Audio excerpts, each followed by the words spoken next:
주 예수 그리스도의 복음으로 하나님의 영광이 온 땅에 가득하기를 갈망하는 가나안 교회 시간. 이 시간에는 가나안 교회 김정국 목사님의 말씀입니다. 나의 다닐 길을 인도하소서. 오늘 시편 읽었던 시편 63편의 표제를 보면 다윗이 유다 광야에 있을 때 지은 시라고 기록됩니다. 근데 이때 다윗이요, 광야에서 물이 없어 목이 말라 합니다. 잘 보면 메마르고 척박한 땅 위에서 다윗은 물보다 다른 것을 더 간절히 찾고 있습니다. 그래서 보면은 1절에 뭐라고 얘기합니까? 황폐한 땅에서 내 영혼이 주를 갈망하며 내 육체도 주를 앙모하나이다 라고 지금 소리치고 있습니다. 그러니까 지금 장인이나 아들에게 쫓기는 상황이면 이른바 멘탈이 나갔을 텐데도 지금 이 다윗은 오히려 하나님을 더 목말라 합니다. 그리고 나중에 보면 아예 두 손까지 마저 들어서 내 평생 하나님을 찬송하겠습니다 라고 외칩니다.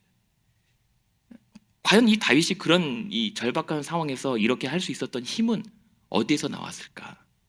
그것이 바로 이 영혼의 회복력에 있었던 겁니다. 그러니까 그렇게 영혼이 육체를 주도하고 육체는 영혼을 반영하는 거예요. 이것을 다시 말하면 우리 사람은 이렇게 영혼에 이끌려 사는 영적 존재입니다.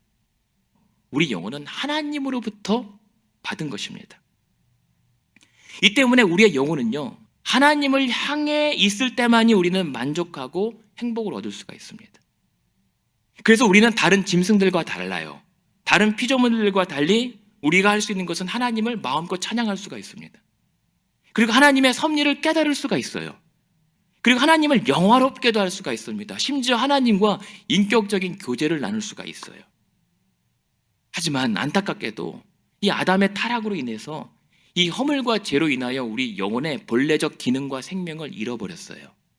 그래서 우리는 가만 냅두면 하나님을 갈망하지 않습니다. 하나님을 찾지도 않아요. 목말라 하지도 못합니다. 그럼에도 불구하고 우리가 오늘 성도들의 영혼이 다시 숨 쉴 수 있고 살 수 있는 이유가 무엇입니까? 우리의 영혼이 오늘도 다시 하나님 앞에서 다시 회복될 수 있는 힘이 어디에 있습니까? 바로 저와 여러분 우리 모두의 영혼에는 예수 그리스도의 생명이 깃든 거듭난 영혼을 우리가 소유했기 때문입니다.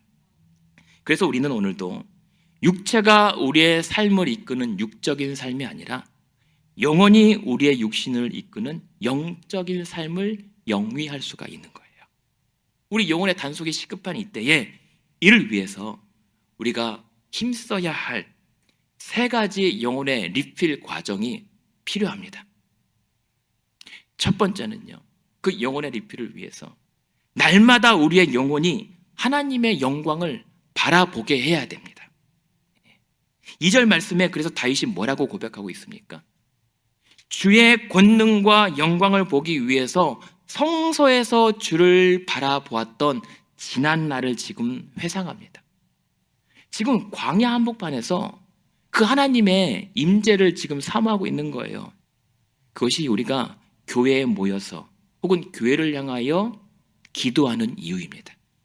왜 그럴까요? 기도는 우리 영혼이 원래 있어야 할 곳을 바라보게 하는 것이기 때문입니다. 다윗이 그럴 수 있었던 것, 그렇게 광야에서 그렇게 바라볼 수 있었던 것은 바로 3절 초반에 무엇을 알고 믿었기 때문입니까? 주의 인자하심이 나의 생명보다 나음을 익히 알고 믿었기 때문입니다. 여러분, 이 아침에 하나님 앞에서 영원히 소생하기를 원하십니까? 그렇다면 쉬지 말고 기도해야 합니다. 그 기도함을 통해서 우리의 영혼이 원래 바라봐야 할 곳을 바라보게 하셔야 됩니다. 숨 막힐 것 같은 지경에서 먼저 그렇게 영혼의 숨통을 트셔야 됩니다. 그런 다음에 영혼의 리필을 위해서 두 번째 방법은 무엇이냐면 여러분의 두 손을 들고 우리의 영혼이 주를 찬송하게 해야 합니다. 찬송하십시오.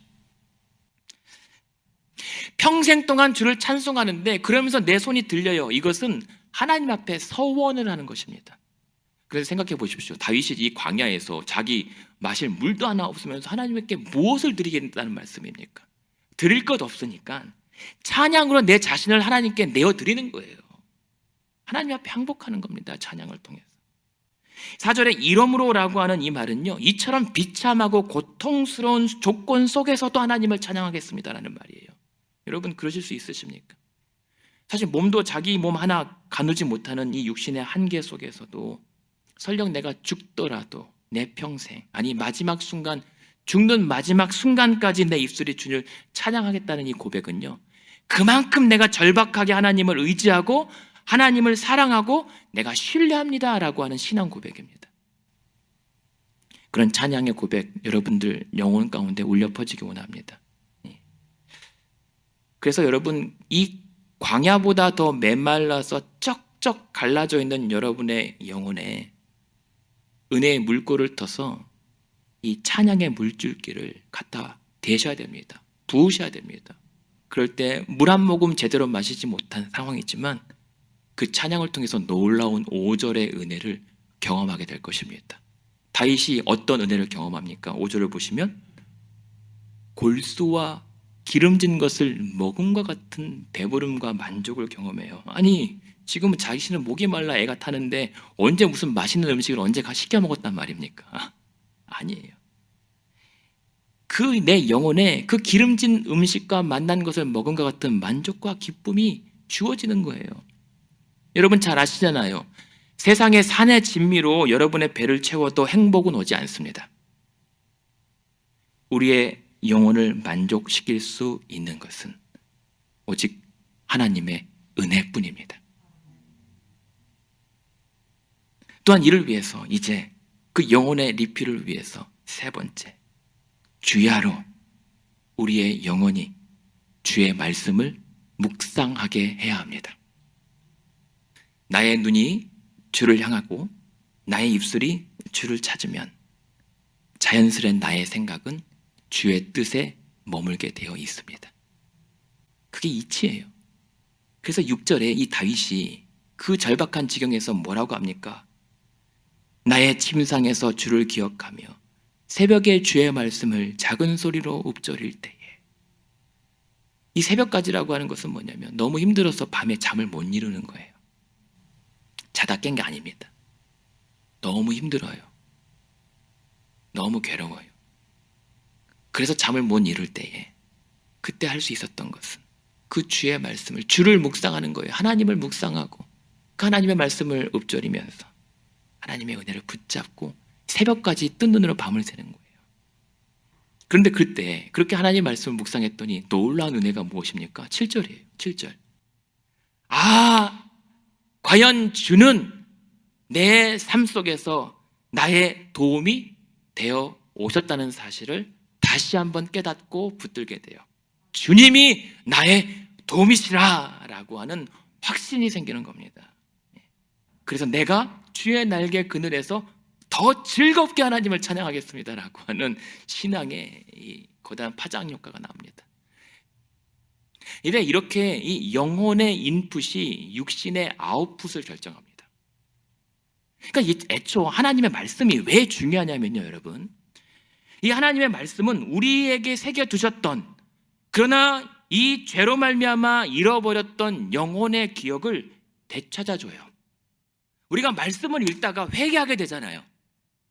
말씀을 읽다가 내 가슴이 뜨거워지잖아요. 말씀을 읽다가 내가 주님을 만나게 되고 말씀을 읽다가 감격의 눈물을 흘리게 되잖아요. 그게 왜 그런 줄 아십니까? 잃어버렸던 기억이 돌아왔기 때문이에요. 잊고 있었던 그 기억이 그 말씀의 그 음성으로 말미암아 딱 접촉이 되면서 한순간에 지난날의 모든 내 영혼의 기억들이 되살아나는 것이에요. 그분이 나의 주님이었고 나의 구원이시고 나의 소망이심을 알게 되는 거예요. 단번에 깨달아요. 그래서 그 단번에 나의 이것이 원래적 모습임을 알고 받아들이게 됩니다. 그리고 이제 잃어버렸던 나를 다시 되찾았기 때문에 어떻게 해요? 이제 다시는 부정하지 못하는 거예요. 이렇게 기도와 찬양과 말씀으로 우리의 영혼이 리필이 되잖아요. 그럼 어떤 결과가 오냐면 8절입니다. 다윗이 뭐라고 합니까? 나의 영혼이 주를 가까이 따를 것입니다 라고 하는 것입니다. 더 하나님을 가까이 가고 싶고 더 하나님을 꽉 붙잡고 싶어요. 내가 주를 가까이 따른다라고 하는 것은 그 옆에서 어린아이가 아빠 팔을 꽉 붙잡고 안 떨어지려고 달라붙는 거예요. 그거예요. 그런데 그러면 어떤 은혜가 있습니까? 8절 이어지는 게 내가 주를 꽉 붙들고 있으면 주의 오른손도 나를 꽉 붙들어 주십니다 라고 하는 은혜입니다. 그렇게 영혼이 기도와 찬양과 말씀으로 회복되니까 11절에 뭐라고 결론을 짓습니까? 이 다윗이요, 광야의 목마름이 이 구원의 즐거움으로 바뀌어버립니다. 이게 여러분의 은혜이길 원합니다. 하나님을 더 즐거워하기로 맘먹어요. 어디서요? 광야 한복판에서요. 하나님을 더 자랑하기로 마음을 먹습니다. 어디서요? 나 힘들어 죽고 메말르고 절박한 이 지경에서 하나님을 자랑한대요. 이게 복음의 은혜입니다. 도무지 육적인 삶으로는 불가능하고 이해되지 않는 헛소리예요. 헛소리라고요, 사람들이 봤을 때는. 그러나 오늘 저와 여러분이 오늘 이 아침 하나님 앞에서 영적인 성도라면 마땅히 부러워해야 할 신앙 고백입니다. 그렇게 이번 한 주간 여러분의 영혼이 육신이 아니라 여러분의 영혼이 여러분의 인생을 이끌어갈 수 있게 되길 바랍니다. 무엇보다 그러기 위해서는 어떻게 해요? 기도와 찬양과 말씀으로 각자 영혼이 깨어있기에 힘쓰시길 바랍니다. 그럴 때 먼저 내 영혼이 잘됨과 같이 여러분의 범사도 잘 되고 강건하게 해주시기를 주님의 이름으로 축원드립니다.